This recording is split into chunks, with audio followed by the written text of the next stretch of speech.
On Education is sponsored by Participate, a community learning platform where the world learns together. Later in the episode, we'll hear about one of Participate's partners, The Sandbox, and how you can get involved in its free community learning opportunities and live streams. God bless Satanism.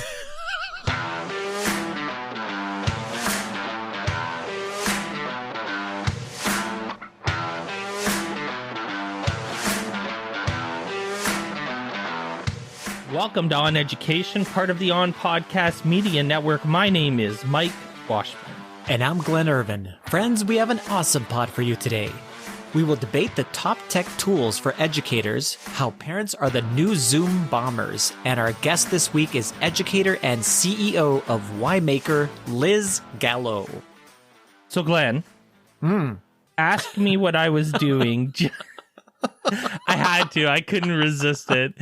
Every episode will start with the same thing.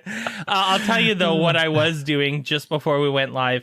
I was looking up steering wheel sets and like mounting kits for video game steering wheels, because this is the level of nerdiness that I want to attain. Is that you can buy seats that you sit in that have like a mounting place for like the gear changer, which shift. You can purchase. A steering wheel and pedals, all made by like Logitech makes all of this. And then you buy like a mounting kit that mounts it all onto like a chair for you. And then you can be a race car driver. Then that's how you know that you would be a race car driver. Then you will have arrived. Once you have done that. I was gonna say you could play the farming game, the farm simulator game with me. Oh, that's what I should do. And then be able to drive the tractors with me the around. rig. I just put on a hat. What do they call those hats? I want to think of the straw hat. Put on a straw hat and wear some overalls, and I could role play on stream. Yes. Listen. If you want that, if that's what you want, you get after me on Twitter and let me know if you want me to role play Farmer Mike. God. That'd be on so stream. Funny, dude. It would be so funny. I'll even play country music. I'll get a little stereo and put it beside me. We'll do that. The basement is going to be done in 3 weeks. Wow.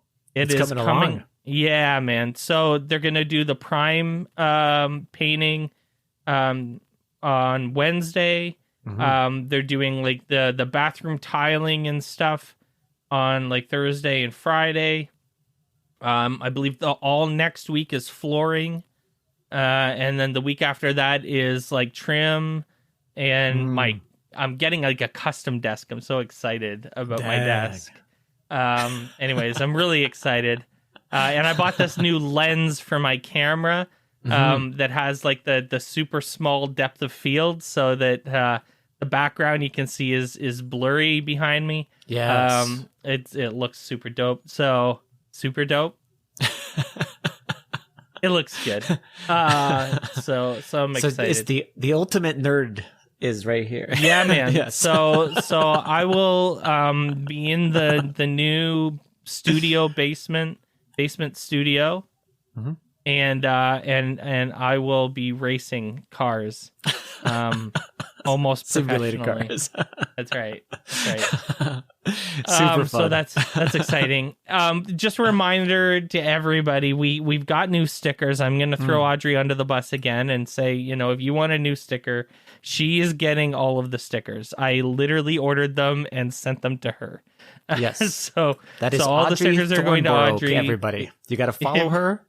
That's right. Follow Audrey on Twitter and ask for stickers. Yes. And she will oblige. Let's get Audrey to 1,000 followers. Sorry, I don't even know where she's at right now. I don't know. I haven't looked. I haven't looked, but I'm just saying. she'll be at 1,000 followers because people. She 100% deserves and needs 1,000 followers right now, and then you can all request stickers. We'll see. True. Sorry, Audrey. So that's exciting. I'm not sorry. Thank you, Audrey, for that. Yeah. So we talked to Sam Carey last week. Yes. About tech tools, and we're going to talk because Jonathan Eckert wrote an article for Edutopia, 10 teacher picks for best tech tools. So you see this article in one way, shape, or form every like 6 months or so. Yes. So I'm not sure why we're talking about it this time in particular, but other than that, I'm excited. Other than that, yeah. I actually think this is probably the best version of this list that I've seen in years. I agree. I like this list of apps. Yeah. I think... Go ahead. Go ahead. No, you go ahead, bud. Sorry. I was just going to say, though, the first one, or number 10, I originally read that as Parler. And I was like, oh, are we really directing our students to the right-wing fever dream chatting place? I thought of that exact same thing, too, though. I said parlay. I never had actually heard of it. And then I went and looked at it, and it is fantastic. I had never heard of it, and it's number 10 on this list. So it made me excited about checking out a new tool. And it definitely, as it says here, it facilitates discussion. And it's different than anything I've seen out there. So definitely they have something very, very interesting. And again, I never had heard of it, and I'm glad it's not Parler. I'm glad. Parlay. Yes. Parlay. So I don't think we need to like Flipgrid's on here. Seems obvious why. Number 8 was EdPuzzle, which Sam and I talked about last week, and it seems I have always been a fan of it, and it deserves a spot on this list. Number 7 is Pear Deck. I'm surprised Nearpod's not there. Right. Because they're competitors, Yeah. So, I mean, Nearpod would probably hate if I said that you could insert Nearpod in here, and Pear Deck would probably hate me if I said that too. Yeah. But like those two are fairly interchangeable. They have some obviously different features from each other, and certainly Nearpod is, branching into some other interesting spaces. But Nearpod, Pear Deck is on the list here. Yes. And number 6 is Prezi. Prezi is like the OG. That's an OG. Of the new wave of presentation tools. I was using Prezi in 2012, 2013. I was actually might be old, Mike. It might be so old that it might be hip now again. Interesting. Which is good for me because I was actually one of the first Prezi. They had like a small like ambassador group that you had to apply to be in, and there was like maybe 20 of us in 2012, and I was one of them. I am what did they call it? The Prezi Educators Society. And I like it. I am in the Prezi Educators Society allegedly. And used Prezi for a bunch of things back in the day. Who was it that said they didn't like Prezi? I think it was Mark Otter says that you didn't like Prezi. I don't remember, but I thought it was funny. There's been some Prezi's come up a couple times in the last little while. So what's number 5? Number 5 is Screencastify, and it's interesting. I guess Screencastify is the one that's a Chrome extension, right? It must be. It has to be. Yeah, and there's other ones too. There's like Screencast-O-Matic. I love Screencast-O-Matic. Yep, that's my another favorite. One. There's Loom. Loom is another one. A screencasting tool, I would say, definitely needs to be on this list. Screencastify, the advantage it has is that it automatically saves to Google Drive. So I could see where you would especially for students. You don't need to do a bunch of different steps. You click on an extension, it turns it on, you press record. When you stop it, it automatically puts it in your Google Drive and you can submit it, to whatever might be your LMS or whatever. So I could see that. So that it's Screencastify, it could be, there's a lot of them. It's just preference. It's user preference. Sure. The number 4, I didn't know anything about it, and you were talking to me about it. I spent quite a bit of time today exploring it because it's fascinating. Which one is that one, Mike? So Mural. Yes. So there's a few of these too. We use Mural, and there's also Miro. They both they sound exactly the same. So we actually joke all the time at work about whether we're using Mural or Miro. Yes. and if you say it really fast, you can't tell which one they're actually talking about. So there's Mural, Mural, and there's Miro, Miro. But they are kind of this new generation of collaborative brainstorming / storyboarding / kind of mind mapping tools, kind of the next generation of like the one I used to use when I was doing stuff like this was the Smart. So Smart makes a mind mapping application, and that's the one I used to use. But these are so much more powerful, and they're all entirely web based, so you don't have to install any sort of client. They are fully collaborative in real time. You can actually watch people's mouse cursors moving around the screen as they're doing different things.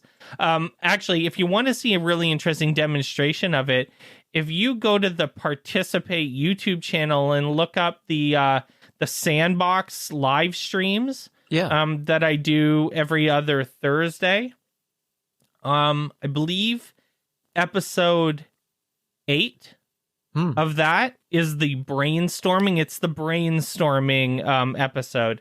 And you'll actually see that I use Miro, Miro. I use Miro with Steve Isaacs in the stream. Okay. And make a brainstorm for a game I'm making live on stream in kind of real time. But he was on the stream with me, but he was talking and editing the story or the brainstorm at the same time as I was, and you could see him typing in things and stuff like that. I think that there's tons of uses, especially in kind of the world we live in now. In particular, it's kind of made for this moment for sure. So that's number 4, and number 3 is one of your favorites. I'm so excited. Yeah, so Gimpkit made this list. I'm so excited that Gimpkit is on the top 10 list. And none of the competitors are on this list. So there is no Kahoot on here. There is no Quizalize or Quizzes or Quizlet, which are all ginormous companies. And Gimpkit is number 3. I'm super pumped about that. I mean, from a student's mind. Yeah. And while he was in school, and in collaboration with his teacher, formulate this idea and make it come to fruition, and then now are on the top 10. And I know they come out all the time, but just to be on there definitely legitimizes. Not that they needed that right now, but it definitely legitimizes the tool, and it is awesome. It is unique. Yeah. So I'm super happy that they have made the list. Awesome. I have never used Mentimeter or Slido. Have you? They're both like it's interesting that they're number 2 on this. I don't know if it's ranked numbers 1 through 10. I don't think it is. That's why in my mind it isn't, because I would definitely not put both of those at number 2. They're just quick feedback tools. You could do the exact same thing, Mike, with a Google form. It's just that they do it in a unique way where it can give you instant feedback. A lot of people use Mentimeter and the Slido tool. during keynote presentations or those types of things, to do a quick poll of the audience and then put up the results up on the, on their presentation itself. I've seen it done like that. I don't know how many teachers actually use that. So if you guys are using that out there, let us know on Twitter. Tag us on Education Pod. Or to Mike and I, because it would be interesting. Are you using Mentimeter and Slido, and in what ways are you using them? It says or Audrey. here You can tweet Audrey too. Yeah, you could tweet Audrey for sure. It's a way to be able to collect feedback for groups, and I've seen that it doesn't blow you away, but it's they're good functional tools. And then number one was kind of a cheese. It was a cop-out number one, I think. Don't you think? I don't know, man. It's the obvious. I mean, you need a learning management system. Yeah, he personally calls out Canvas and Schoology, but also mentions Google Classroom. Yes. Frankly, these days, I don't care what you use necessarily. They're all pretty good. Yes. So just as long as you use one, because you gotta have a place. Manage your stuff. These days, it's a whole other world we're living in, and I think knowing a learning management system is like teaching 101 right now. Yeah, absolutely. And for better or for worse, it just is what it is, right? Yeah. So for sure, learning management system is number one. It would have been interesting for them to name a specific one just for the controversy, just for the discussion, but they included all of them. Well, most of the ones that are the significant ones that are being used at the moment. So it was a good list. I was happy about it. I like it. We'll put that article in the show notes. Hey, sure. Speaking of teaching 101, segue. What they don't teach you in teachers college? What don't they teach you? How to prepare for parents Zoom bombing your classes, which is happening all of the time. Apparently, I don't. Thank God. Listen, I don't know how. I almost want to go back and teach just to see how I would be teaching during this time. But I'm also thanking God every day I'm not, because I just don't know how I would do it. And I listened to Cheryl, she has, her classroom is the bedroom. And I mean, I listen to her every day, and it's something. And then the boys have both been home for the last 3 weeks. They just actually went back to school for the first time today. So for in-person classes, but for 3 weeks, I've had to get, Jacob in particular ready for kindergarten class on a Chromebook. And, so what we did, was, we'd go in and we'd, click on the Google Meet forum, and, the teacher would usually say, Hi, Jacob's dad or Jacob's mom, and I wave, and then I walk away or whatever. I get out of there. I don't want to see whatever that would be. So, but I can imagine there are tons of horror stories of people just being on camera, looking over the shoulder, yelling. I mean, you hear all of these. Oh, so much. Yes. And basically it's what we used to refer to as the helicopter parents. And now they actually are over the shoulder of their kids. So they don't have to they're literally helicoptering around. And then just some of these examples that Julie Jargon writes for the Wall Street Journal of what's occurred in classes are just, you feel bad for kids. That's what I always think of. So when I see these things, I'm grateful that, for the opportunity to be able to be a good dad and obviously my wife to be a good mom to our kids. And then also to understand too, that it's okay to let our kids be students and not have to be micromanagers of things. Even though we're also educators, doesn't mean that we know how to do stuff. It definitely doesn't mean that we have the right to go ahead and do, some of the parents interrupting the teacher.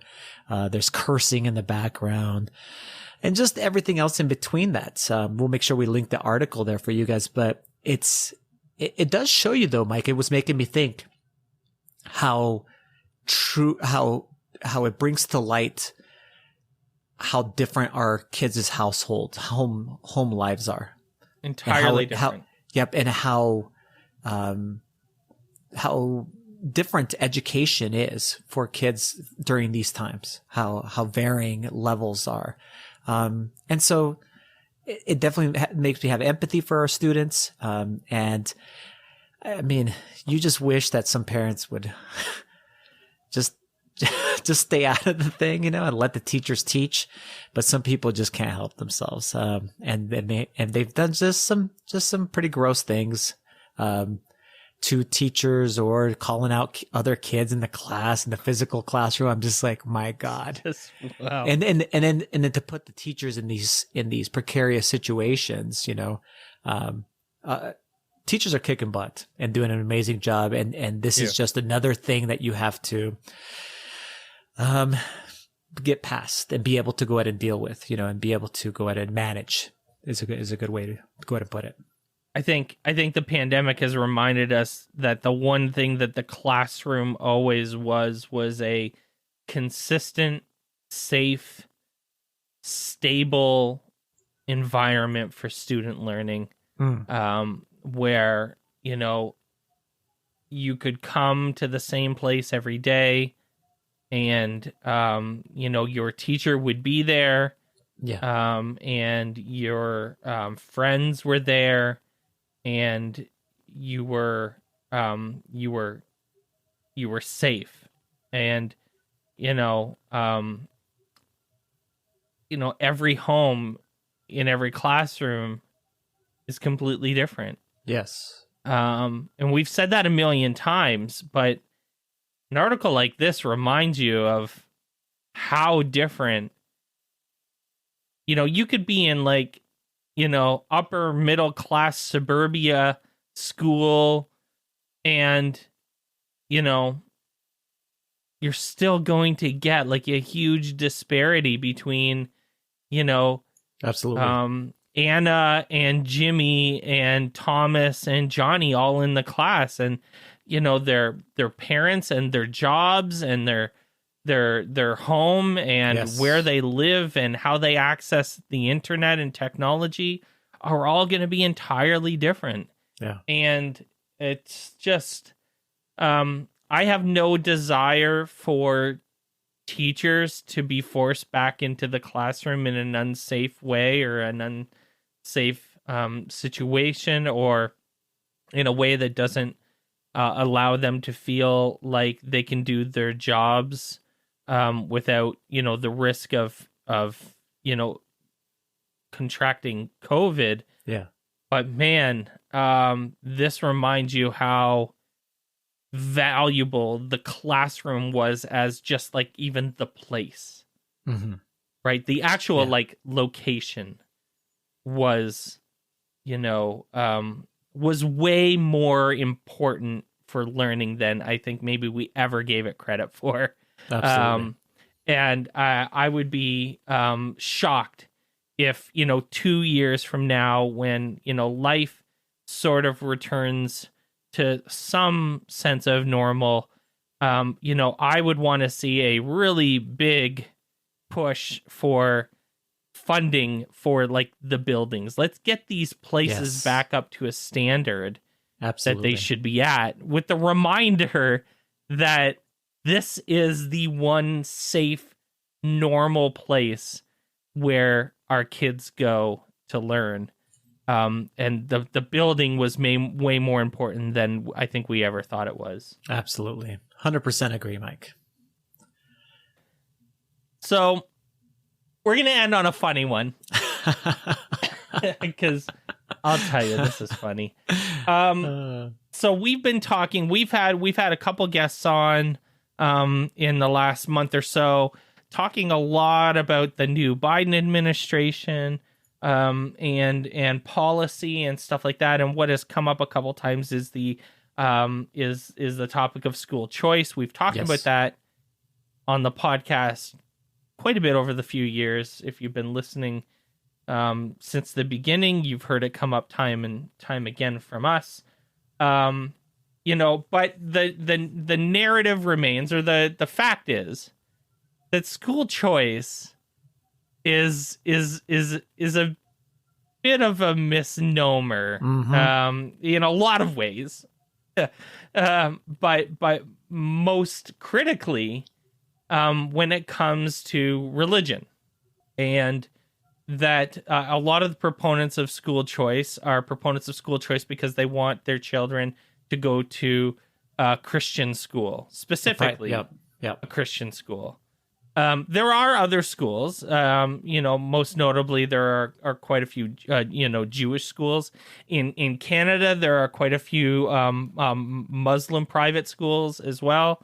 But predominantly the school choice narrative is driven by Christians wanting their kids to go to Christian schools. Yes. Yeah. Using public funds.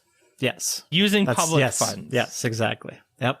So in Iowa, they recently passed, I guess, I don't know. Iowa seems like one of those states that probably should have been on the bus with this a while ago, considering their political leanings, but apparently just recently passed a bill that makes school choice and the public funding of private religious schools a lot easier. And I don't know how to bring this in, but it is so funny.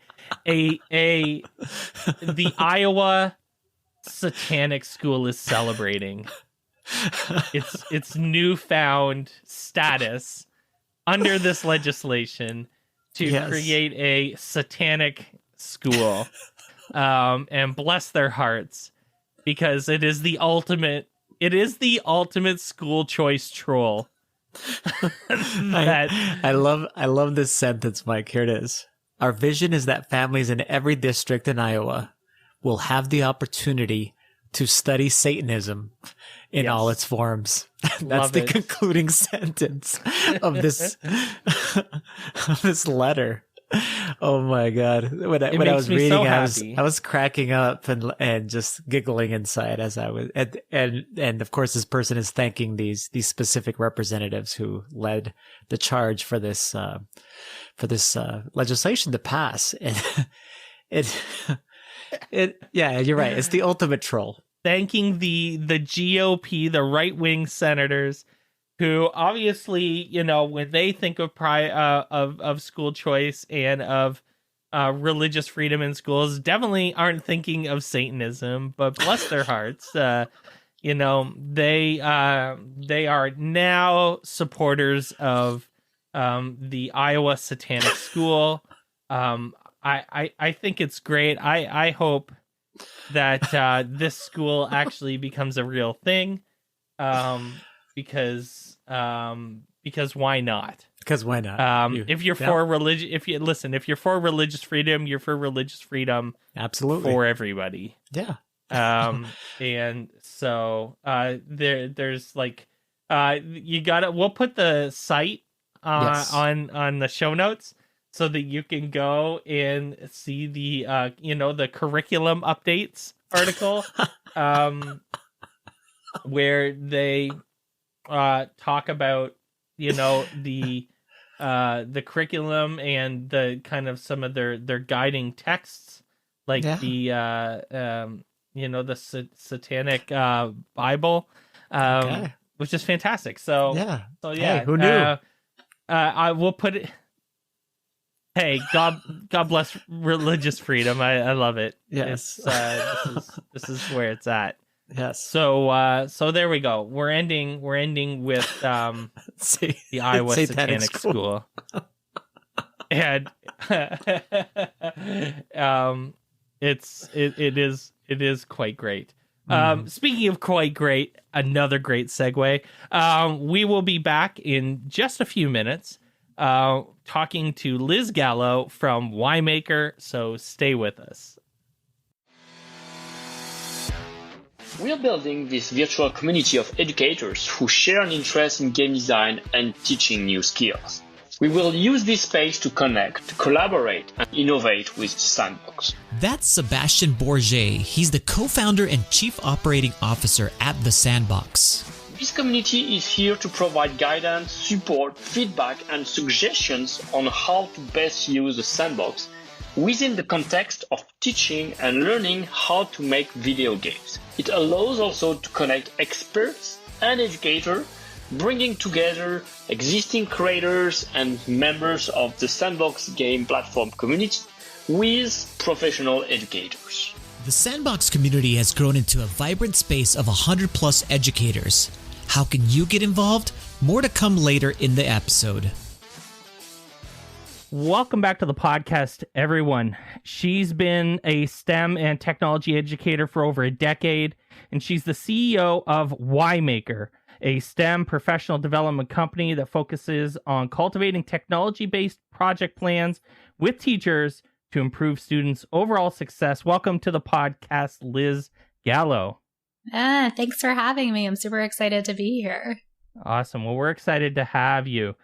Well, not a foreign word, especially, the last decade or so, there's been a bigger focus on making and creation, probably tied to our increased focus on STEM and technology.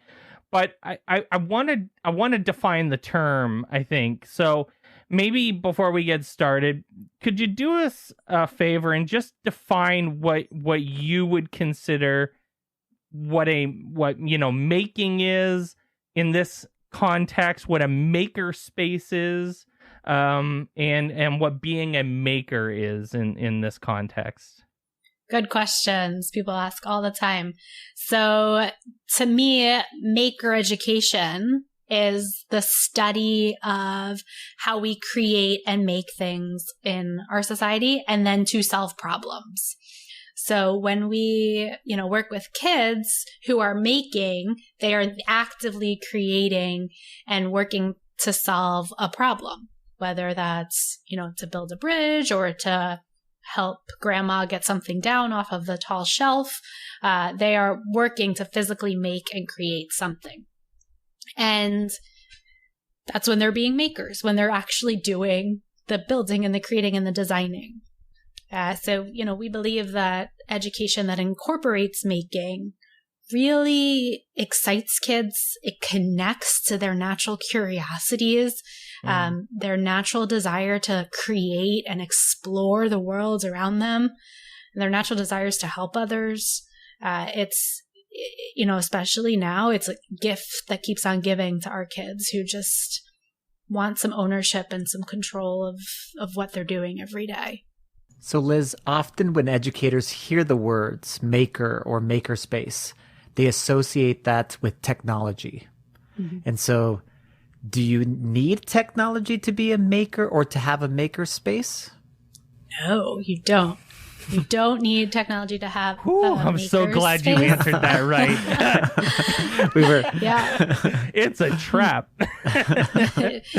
So, there's a lot of interesting stories to take here, but you don't. You could be a maker with paper. You can use popsicle sticks. You could use recyclables. You can use whatever you have around you. Tons of maker spaces that we know work with podcast studios, or, they have green screens where kids are making videos, and that's all technology stuff, but it's not always 3D printers and laser engravers and these big fancy machines. It can be. And what we know is that the progression in a school usually goes from hands-on, crafty kind of supplies and materials and slowly progresses to more and more expensive and complex machinery that kids get to use. And a makerspace doesn't have to be a whole space. It could be a corner of a classroom. It could be a box. It could be a closet. It just is just the place where we're keeping this stuff that kids have freedom to explore and create with and build whatever they're dreaming of and they're desiring. I was going to ask a follow-up about this. Sorry, Mike. About this, that you just talked about the corner. Do you find now, Liz, especially in this situation, obviously with people quarantining and so on, that parents are doing this also for their kids? Because I can imagine that as a parent, that's probably a great thing to do, is to have a space where you let your kids explore and not have the ability to be able to create, as you described it. It doesn't necessarily need to be technology based. Are you finding that parents are more invested in this too? Yeah. So what we're helping parents with now is helping them be part of the maker experience with their kids. So helping parents learn what questions to ask, learn, how to step back and let the kids just do it and not really interfere with what they're creating. So we're noticing that is really important. But we're also noticing that lots of kids who are home are not making and not creating. And they're sitting all day on their computer, Google Slides, Google Forms, that, right? There's no substantial creating happening in these kids' lives. And then they get off and they go on a video game or they watch a movie. So what we're trying to work with teachers now is to give kids substantial creating experiences as part of their school day. And when we do, kids are over the moon. They love it. They're engaged. Their cameras turn on. They start chatting with their peers and lots of good things happen. So do you work with teachers, I guess, to kind of encourage them to not be afraid to get their kids making things, even though they're not in person? It seems to me that the whole idea of making is about as pandemic proof as it gets. I mean, again, we just talked about the idea that all you need is you could have paper and some sticks that you can go find outside and some rocks or whatever. You can be making things and not have to have iPads and Chromebooks and 3D printers. So what are some practical things that you've been telling teachers to do to get their kids making, especially during this time? Yeah, great question. So the biggest complaint is my kids don't have stuff, or I can't trust that my kids have stuff at home, which is probably really true. You never know what your kids have at home. You never know what their home situation is like. But kids can find stuff if you really need them to find stuff. They can get boxes, food boxes are such a great tool to use in making. So everyone can find some food boxes around. That's a great place to start. Paper. We do lots of stuff with paper. Mm-hmm. And to get your kids started with making, we teach all of our teachers we work with how to make a simple zine or zine, like a magazine, which is a folded 8-sheet little book you get after you fold it all up in a certain way. And, we watch kids do it on like Google Classroom or Google Meet, and their faces just light up when they make this simple little 8-page book, and they're so happy. And, then we ask teachers like, okay, what else is coming up? What else can you ask your students to create and make? Where can you put in a different option for kids instead of creating a Google slide or doing the Google form? Where can they, add their creativity, add their personality to a project?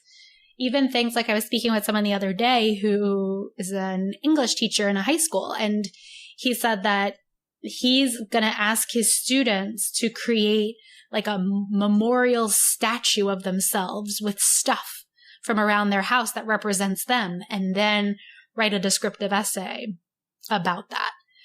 So it's combining the creativity and the art with the mindfulness and then the writing element too that he was looking for. So, start small, give kids lots of options, let them be incredibly flexible. If it doesn't work out, it doesn't work out. We try again. It's not a big deal.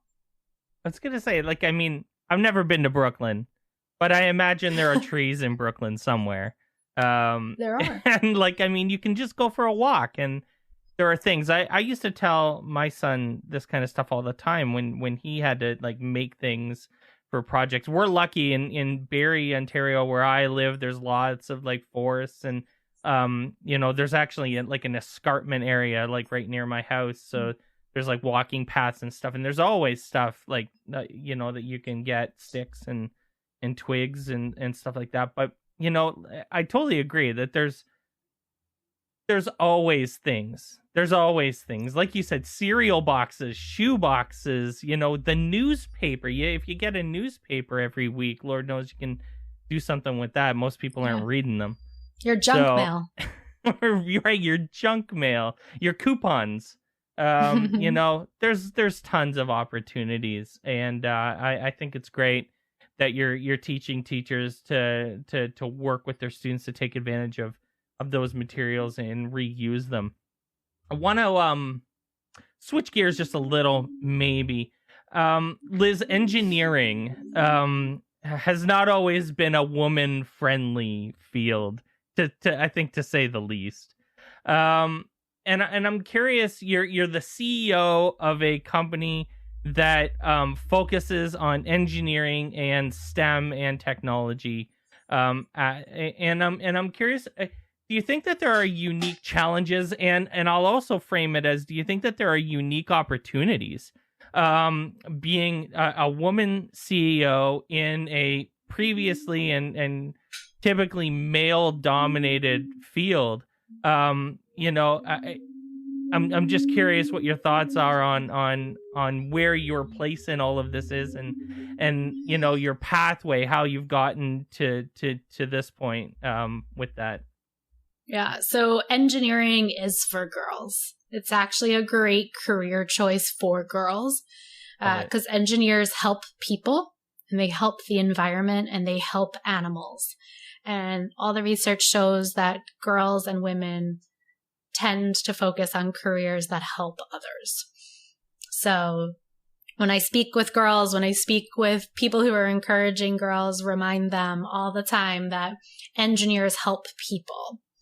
And that's what attracts girls to the field. So, the sticky point is they feel like math and science aren't for them. They're not good at math and science.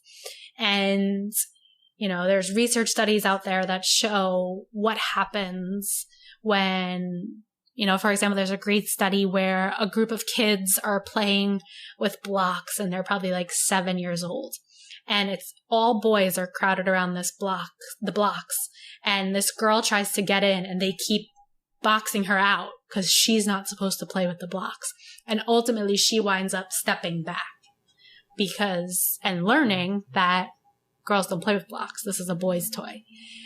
So as teachers, as educators, as parents, we have to be mindful of these things that are happening and make sure that we're letting all of our girls know this is for you. This is something you can do, and just have your eyes open for situations like that where girls seem to be boxed out of these experiences. And for myself, when I was in college, I was a bio elementary education teacher and was very lost in the biology and didn't see the relevance to connect it to first graders. So I switched to math, science, technology, elementary education, and just fell in love with the act of teaching in this creative, hands-on design thinking way.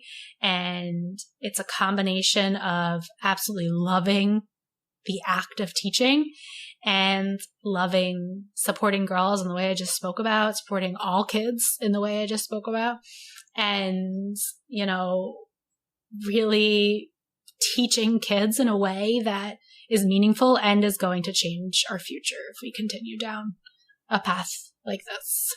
Liz, you've been invited to be the keynote speaker at the International Technology and Engineering Educators Association, the conference. Can you give us some insight into what your keynote speech will be? I'm imagining making and maker spaces, but any types of things that we can hear without giving away too much. Yeah, so I am absolutely honored to have this keynote because this is the organization and the teacher association that raised me. When I first got out of college, a group of teachers in this organization supported me in my first technology job and then continued to support me through, all my jobs, all the things that were going on, and continue to support me today. So I am truly honored to be part of this. And the keynote is titled Teaching the Future, Harnessing the Superpowers of Being a Technology and Engineering Educator. And the goal of this talk is just to let technology teachers know, let engineering teachers know, let STEM teachers know that you're doing great. And I know it's so hard and there's so many obstacles right now, but you are powerful. You have a great system for teaching our kids and supporting them and helping them grow and learn and be successful citizens, that you need to step into the limelight and help do that for as many kids as possible and let them know that these opportunities are out there for them. That's a fantastic message. Liz, how can our listeners connect with you online, maybe social media accounts and your website too? Yeah. So we are WhyMaker, WhyMaker.co, WhyMaker.co, and on all the social media platforms at WhyMaker. So I love meeting teachers. I love talking to teachers. I love talking to school leaders, associations. Reach out to me, connect. I'd love to chat with you, hear what you're doing, and make some new friends. Awesome. Amazing. Liz Gallo, thank you so much for joining us. Thank you. Thank you for having me. The Sandbox is creating a learning ecosystem where educators can learn in weekly streams, bring ideas into their classrooms, collaborate with other educators, and become Sandbox ambassadors. Our goal through the stream is to show the world how low the barrier can be to teaching and learning game making through our no-code and accessible platform. Anyone can do it. Passion and education. You can feel it in the streams as we explore and share ideas around game design implementation in your teaching practice. Join the community to learn more at go.participate.com/sandbox. Thanks for listening to On Education. My name is Glenn Irvin. My co-host is Mike Washburn. On Education is part of the On Podcast Media Network. You can listen to this show and many others by great educators like Monica Burns, Mike Matera, Tisha Richmond, and many more by visiting onpodcastmedia.com. Want to get in touch with us? Check out our website, oneducationpodcast.com. You can tweet us at oneducationpod. Mike is at Mr. Washburn on Twitter, and I can be found on Twitter at IrvSpanish. You can find us on Facebook by visiting facebook.com/oneducationpod. We're also on Instagram at oneducationpod. If you're enjoying the show and think others would too, we would be thrilled if you shared it with them. Please leave us a rating or review in Apple Podcasts or Google Podcasts. When you leave a rating, it gives our rankings a boost. This helps others discover the show. We want to thank our presenting sponsor, Participate, for supporting us. Check out participate.com to learn more about them. Thanks as always for listening. Stay awesome and see you soon.